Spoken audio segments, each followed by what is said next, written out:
ব্যথা সিরিয়াটা ফোন দেছে। Hello hello mister Habu, কি মগো ইউনিয়নে চলে কি?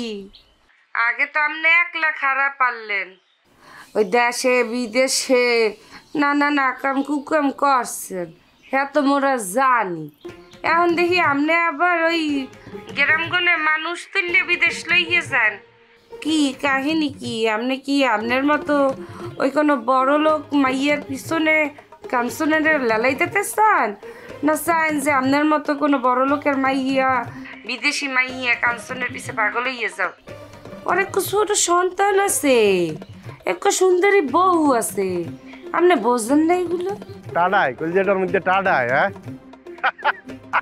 কাঞ্চন বিদেশ আইয়ে পড়ছে, আর আপনি না গেছিলেন ওই যে লন্ডনে ভিসা নিতে পিছাত গিয়ে ফিটিয়ে দিচ্ছে না যে কাঞ্চন যাইয়ে জাকাত খাইতে, সেই কাঞ্চন এখন বিদেশে কলজের মধ্যে টাডাইতে আছে, হেই না?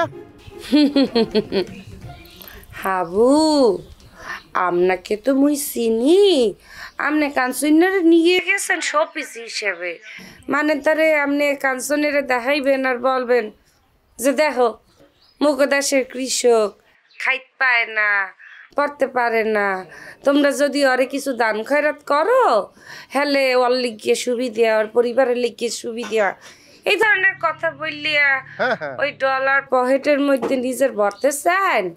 আমি খুব ভালো করে দিয়ে বুঝি।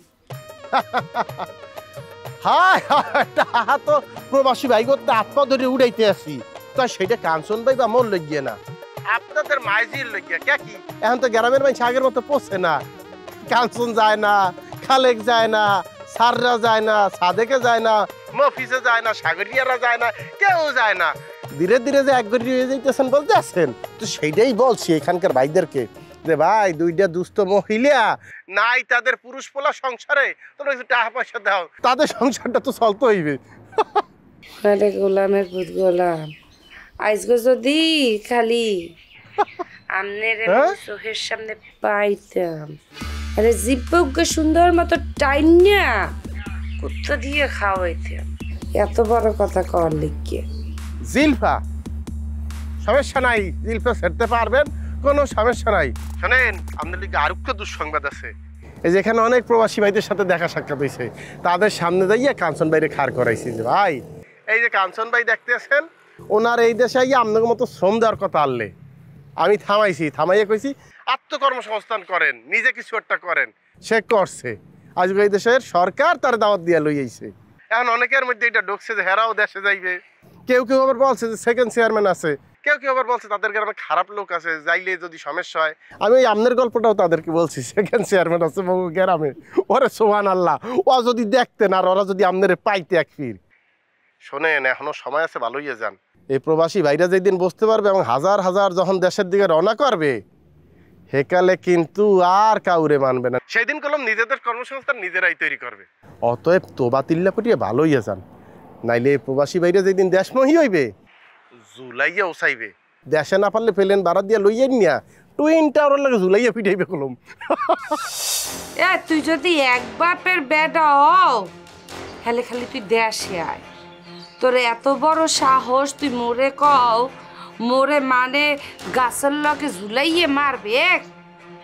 কার এত বড় সাহস? আয় এই সেকেন্ড চেয়ারম্যান রে মারবে, এত বড় সাহস কার? তুই খালি বাংলাদেশে আয়, বিদেশ বইয়ে বড় বড় কথা মারাও, খালি বাংলাদেশে আয়।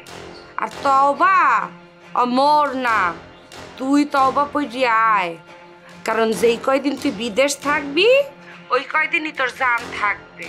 তুই খালি বরিশালের মাটিতে পাও দিবি আর তোর জান শেষ। জন্মের পর তো মধু দেয় নাই, নাইলে তো এরকম বাসা বাইরিত না। লজে আনবো শ্যাম্পু বিদেশি, কষ্টে লইয়া মাইন না তোর মোহে মারমু।